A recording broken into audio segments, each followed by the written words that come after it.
नमस्कार दोस्तों। यदि आपकी ट्रेड फिटर, मशीनिस्ट और टर्नर है और गवर्नमेंट में होने वाले एग्जाम जैसे कि आईटीआई टीओ, डीआरडीओ, इसरो और आरआरबी जैसे एग्जामों की तैयारी कर रहे हैं तो ये वीडियो पूरा जरूर देखें, क्योंकि हम आपके लिए ऐसे ऑब्जेक्टिव क्वेश्चन की प्रैक्टिस करवा रहे हैं जो गवर्नमेंट एग्जाम में पूछे जा सकते हैं। आज मैं इसका सेट नंबर 4 लेकर आया हूं। प्रत्येक सेट में आपको 25 क्वेश्चन मिलेंगे और यदि आप मॉक टेस्ट देना चाहते हैं और पीडीएफ के थ्रू स्टडी करना चाहते हैं तो आप हमारी एबी क्लासेस को ज्वाइन कर लें। इसकी डिस्क्रिप्शन बॉक्स में लिंक दे रखी है, वहां से पहले डाउनलोड करें, फिर जो भी फिटर, मशीनिस्ट और टर्नर वाला सेक्शन होगा उसको ज्वाइन कर लें। वहां पर मॉक टेस्ट जरूर दें। अब चलते हैं, आज का पहला क्वेश्चन समझते हैं।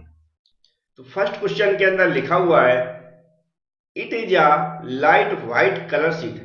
एक लाइट व्हाइट कलर शीट की बात कर रहा है और आगे उसकी विशेषताएं लिख रहा है। It is a more resistance to corrosion and rubbing and abrasion. इनसे क्या करती है, रेजिस्ट करती है इन सबको, कोरोजन, रबिंग और एब्रेशन को। और इट इज यूज कहाँ, रेफ्रिजरेटर ट्रे के रूप में यूज किया जाता है और lighting fixtures, window, electrical and transportation industry, इन सब में क्या किया जाता है, इसका उपयोग किया जाता है। जो यहाँ पर नाम लिखे, तो यहाँ पर उसका मटेरियल का नाम पूछ रहा है। तो यहाँ पर देखो एल्युमिनियम लिखा है, लीड लिखा, टिन लिखा, रॉड आयरन लिखा। इनमें से देखेंगे तो एल्युमिनियम की सीट है, उसका उपयोग किया जाता है। इसका कैसा कलर रहता है, लाइट व्हाइट कलर रहता है। तो हमारा कौन सा, ये वाला ऑप्शन राइट हो जाएगा। इसको मैं हाईलाइट करूंगा ग्रीन कलर से, इससे आपको पता रहे कि ये वाला आंसर राइट है। नेक्स्ट क्वेश्चन में लिखा हुआ है,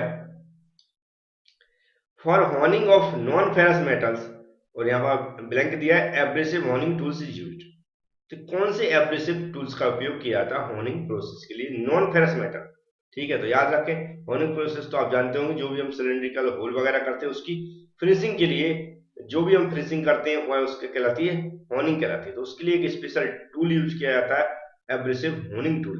तो वह किस मटेरियल का बना रहता है, तो यहाँ पर लिखा हुआ है देखो, aluminium oxide, silicon carbide, diamond और नॉन ऑफ देम। तो जो सिलिकॉन कार्बाइड है वह नॉन फेरस के लिए यूज किया जाता है, याद रखें। जबकि अगर फेरस की बात करता है, यहाँ पर नॉन फेरस की जगह अगर फेरस की बात करता है तो फेरस के लिए हम जो यूज करते हुए करते हैं एल्युमिनियम ऑक्साइड। तो ध्यान रखें, अभी नॉन फेरस की बात कर रहा है तो इसके लिए सिलिकॉन कार्बाइड का उपयोग किया जाता है। अब चलते हैं नेक्स्ट क्वेश्चन की ओर। नेक्स्ट क्वेश्चन में लिखा हुआ है, to protect the eyes we use. जो आई को प्रोटेक्ट करने के लिए हम क्या उपयोग करते थे, इसके लिए हम गूगल्स, ग्लासेस, फेस शील्ड, इस सभी का उपयोग करते हैं। जिसका हमारा डी वाला ऑप्शन राइट हो जाएगा। नेक्स्ट क्वेश्चन में एक इलेक्ट्रिकल का फॉर्मूले दिए हैं, उससे पूछ रहा है which one of the following is not correct. इनमें से बताना कि कौन सा करेक्ट नहीं है, मतलब तीन तो सही है लेकिन ऐसा है एक सही नहीं है, उस सही नहीं है उसका आंसर बताना। तो यहाँ पर वोल्ट इक्वल टू लिखा कूलाम अपॉन जूल, तो ये कोई फॉर्मूला नहीं, सही नहीं होता है, तो इसी वाला ऑप्शन राइट हो जाएगा। नेक्स्ट क्वेश्चन में लिखा use of short rule. Short rule होती है उसका उपयोग किया जाता है जहां सकरी जगह रहती है, जहां स्केल, नॉर्मल स्केल का जाना बहुत मुश्किल होता है, ऐसी जगह उपयोग करते हैं। तो यहाँ लिखा to measure the light space, जहां मतलब tight space, sorry tight space मतलब जहां पर नॉर्मल स्केल जाना मुश्किल होता है, सकरी जगह रहती है, वहां पर यूज किया जाता है। इन तीनों क्वेश्चन के बहुत ही सिंपल आंसर थे, मैंने बता दिए हैं। नेक्स्ट क्वेश्चन की ओर चलते हैं। नेक्स्ट क्वेश्चन में लिखा, vessel of dial test indicator is use for. जो डायल इंडिकेटर होता है उसके ऊपर वेजल लगा रहता है, जिसका उपयोग पूछा क्या होता है, तो उसका उपयोग किया जाता है जो जीरो सेटिंग के लिए, क्या रीडिंग को जीरो सेट करना उस डायल इंडिकेटर को, उसके लिए उपयोग किया जाता है। तो जीरो सेटिंग हमारा कौन सा होता है, ये वाला ऑप्शन राइट हो जाएगा। नेक्स्ट क्वेश्चन में लिखा, which gas flow through the tip while cutting with oxyacetylene flame. जो ऑक्सीएस्टिलीन जो फ्लेम है उससे थ्रू हम क्या करते हैं, किसी मटेरियल की कटिंग करते हैं। उसमें पूछ रहा कौन सी गैसेस अफेक्ट रहती हैं, कौन सी गैसेस प्रभावित रहती है। तो हम जानते हैं ऑक्सीएस्टिलीन फ्लेम में क्या होता है, ऑक्सीजन और एस्टिलीन गैस का उपयोग किया जाता है। तो हमारा ये वाला ऑप्शन राइट हो जाएगा। तो इस क्वेश्चन का भी आंसर मैंने दे दिया है। अब चलते हैं नेक्स्ट क्वेश्चन की ओर। नेक्स्ट क्वेश्चन में लिखा हुआ है, which part of the anvil is use to support the metal when it is cut through while a chisel. जब हम चीजल से किसी न्याई होती है ना, जिसको हम बोलते हैं एनविल, उस पर रख के कोई चीज काट कर रहे हैं, तो पूछ रहा है जिस भाग पे हम कट करते रखते हैं उस भाग को क्या बोलते हैं। दो ऐसे सिंग जैसे निकले होते हैं, आपने देखा, इसमें बीच में कट के हम रखते हैं। ये जो सिंग जैसे निकले रहते हैं उसे बोलते हैं चिपिंग ब्लॉक। क्या बोलते हैं, चिपिंग ब्लॉक। हमारा सी वाला आंसर राइट हो जाएगा। नेक्स्ट क्वेश्चन लगा विच of the following method improve the mechanical properties of the material. तो मटेरियल की मैकेनिकल प्रॉपर्टीज को इंप्रूव करने के लिए हम हीट ट्रीटमेंट करते हैं। हीट ट्रीटमेंट होता है मतलब पहले मटेरियल गर्म करते हैं, फिर अलग अलग मीडियम पर उसको ठंडा करते हैं, उससे उसकी मैकेनिकल जो प्रॉपर्टीज होती है वह इंप्रूव होती है। तो हीट ट्रीटमेंट डी वाले ऑप्शन में लिखा हुआ है, तो ये हमारा राइट आंसर हो जाएगा। अब चलते हैं नेक्स्ट क्वेश्चन की ओर। नेक्स्ट क्वेश्चन लिखा what are the objective of hardening.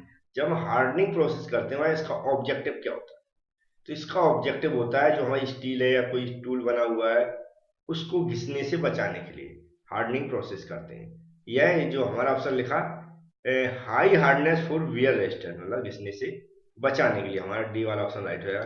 Next question लिखा energy is transfer from the carriage to the lead screw in a lathe by. तो इसमें एक शाफ्ट होती है जिसके द्वारा क्या करते हैं हम एनर्जी को ट्रांसफर करते हैं, लेकिन उस शाफ्ट का नाम होता है हाफ नट। क्या बोलते हैं उसको? हाफ नट। डी वाला ऑप्शन राइट हो जाएगा। अब चलते हैं नेक्स्ट क्वेश्चन की ओर। नेक्स्ट क्वेश्चन में एक सर्किल है जो हमारा एब्रेसिव रहता है उसका नंबर दिया हुआ है, उसमें से हमें बताना है यहाँ पर कुछ उपयोग दिए हैं उसके और उसके नंबर दिए, कैटेगरी दिए, इन दोनों को एक दूसरे से मिलाना है कि कौन सा किस कैटेगरी के लिए यूज करते हैं।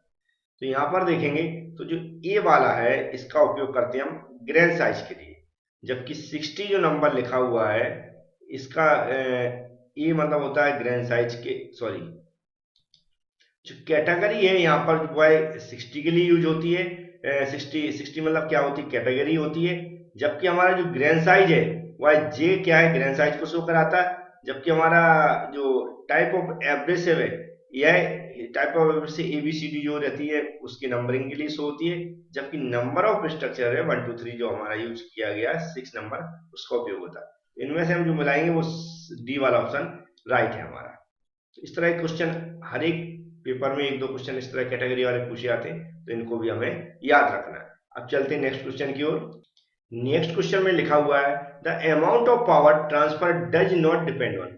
जो पावर ट्रांसफर होती है वह किस पर डिपेंड नहीं करती है, ऐसा क्वेश्चन के अंदर पूछा गया। तो यहाँ पर आप देख सकते हैं at the velocity of the belt, उसकी बेल्ट की वेलोसिटी पर डिपेंड करती है। Tension force under which of the belt is installed on the pulley, इस पर भी डिपेंड करती है। The arc of contact between the belt and the small pulley, इस पर भी डिपेंड करती है। लेकिन जो बेल्ट की लेंथ है उस पर डिपेंड नहीं करती, तो डी वाला ऑप्शन हमारा राइट हो जाएगा। नेक्स्ट क्वेश्चन होगा find out the temporary joint of the following. इनमें से बताना कौन सा टेम्परेरी जॉइंट। जैसा कि हम वेल्डिंग करते हैं किसी जॉइंट पर तो परमानेंट हो जाता है, और निकलेगा तो एकदम से खत्म हो जाएगा। रिवेटेड जॉइंट भी परमानेंट होता है और सोल्जरिंग जॉइंट भी परमानेंट होता है, लेकिन जो प्रेस फिट जॉइंट है यह परमानेंट नहीं होता है, तो डी वाला ऑप्शन हमारा राइट हो जाएगा। इस तरह के कुछ और क्वेश्चन बचे हुए हैं उनको भी देखेंगे। नेक्स्ट क्वेश्चन में लिखा हुआ है total shafts are made as per BIS, bureau of Indian standard के आधार पर पूछ रहा है कि टोटल कितनी शाफ्ट बनती हैं। तो ये बनती है कितनी? 450। तो कौन सा आंसर हो जाएगा? बी वाला। नेक्स्ट क्वेश्चन में कहता है pitch of the M12 ISO metric coarse thread. जो पिच होती है ISO जो मेट्रिक थ्रेड है उसके अनुसार M12 की वह होती है 1.75 mm। कौन सा? ए वाला ऑप्शन राइट हो जाएगा। नेक्स्ट क्वेश्चन में लिखा है zinc chloride flux is used. जो जिंक क्लोराइड फ्लेक्स है यह कहां पर उपयोग किया जाता है?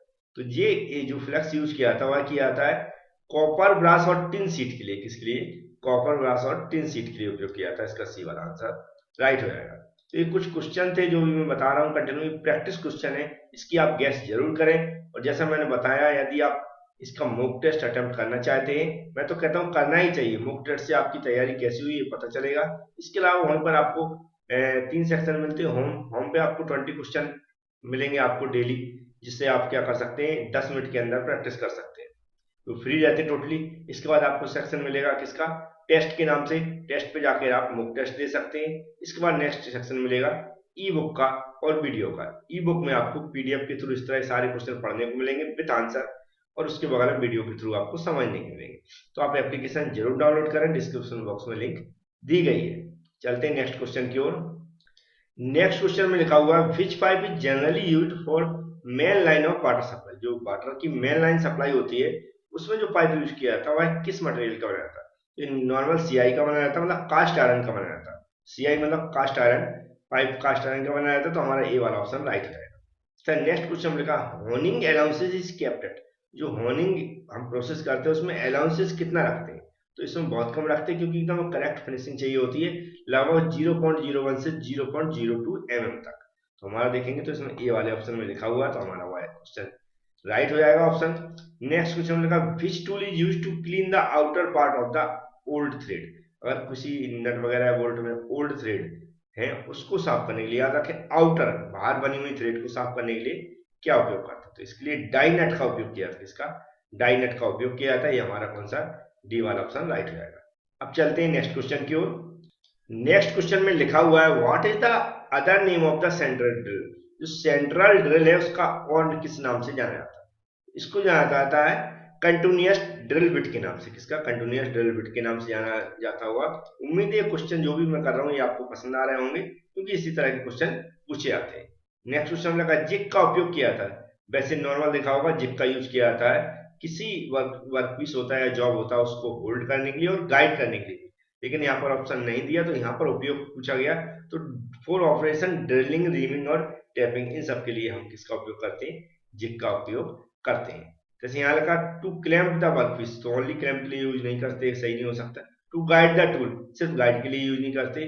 ओनली फॉर हाइलिंग, हिलिंग, इसके लिए। तो ये तीनों ऑप्शन तो सही हो ही नहीं सकते, इसलिए हमारा ये वाला ऑप्शन ही राइट होगा। अब चलते हैं नेक्स्ट क्वेश्चन की ओर।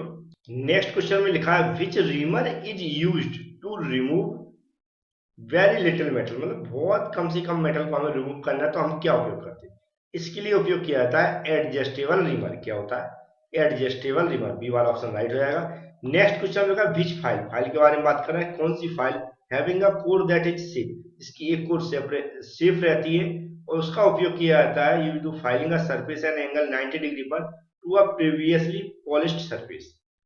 इसमें जो फाइल यूज करते हैं उसका नाम होता है हैंड फाइल। क्या होती है, हैंड फाइल। बी वाला ऑप्शन हमारा राइट हो जाएगा। तो प्रैक्टिस क्वेश्चन है, जैसे मैंने बताया, आप पहले गैस करें जब तक मैं इसको क्वेश्चन को समझाता हूँ, जब तक आप गैस कर लें और फिर मैं खुद आंसर बताता हूँ इसको। अब चलते हैं नेक्स्ट क्वेश्चन की ओर।